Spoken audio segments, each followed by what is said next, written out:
Assalamu alaikum Abi. Mein Name ist Wasif Aziz aus Pakistan. Mashallah, hier Madrasa und alles sehr gut und das hat mir sehr gefallen.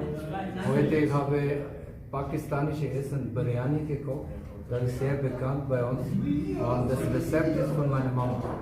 Ich wollte das fragen, was gibt hier in Madrasa für die Jungen? Zuerst kurz, der VIPZ ist ja schon etwas länger in Deutschland. Wir versuchen Koranunterricht für die Kinder zu regeln. Und so haben wir überall so kleine Moscheengemeinden und auch Schülerwohnheime. Dieses Schülerwohnheim hier wurde in 1996 gekauft, ungefähr um die Zeit. Und seitdem wir auch jetzt die Betriebserlaubnis haben, haben wir Schüler, die hier übernachten. Und die Kinder, also ungefähr 40 Kinder haben die hier übernachten und von hier auf normale deutsche Schulen gehen. Mittelschule, Realschule, Gymnasium, auf welche Schule sie auch gehen. Sie gehen zur Schule, kommen am Nachmittag hierher zurück.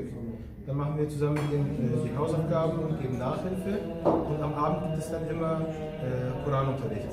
Okay. Das heißt, wenn das Kind jetzt neu angefangen hat, lernt er erstmal Elif Juz, also Elif Ba, das Koran lesen, Tajweed, Ilmahal.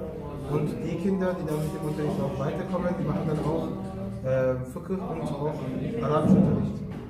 Also Arabisch, und wie lange, wie viele Jahre das? Das geht so lange, bis sie mit der Schule fertig sind. Also okay. Ich selber war auch hier Schüler. Achso, Mashallah. Ja, genau. Ich selber Haben war Sie schon auch fertig? Genau, Alhamdulillah. Okay. Ich war hier 7 Jahre fast Schüler. 7 Jahre, Mashallah. Und das kostet etwas? Den größten Teil der Gebühren, das machen wir natürlich mit Sadaqah, mit Zakat von Muslimen in der Umgebung. Wir machen auch Kermesveranstaltungen, damit die so ein bisschen auch dort ein bisschen Einnahmen erzielen.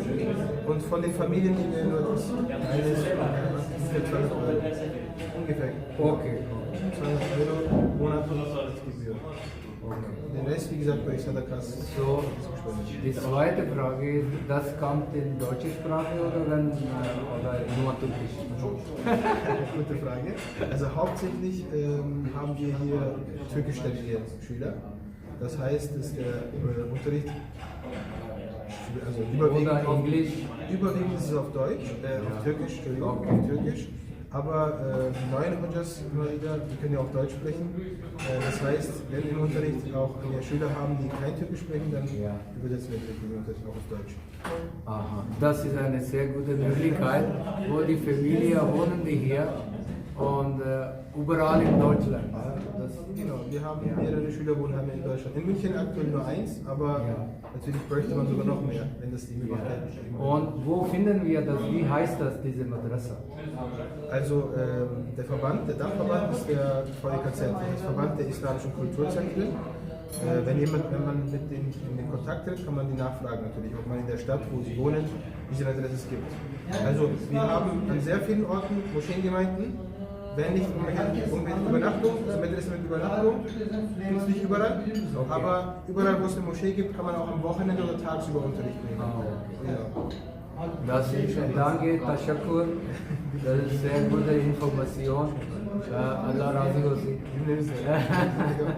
Inshallah sehen wir wieder.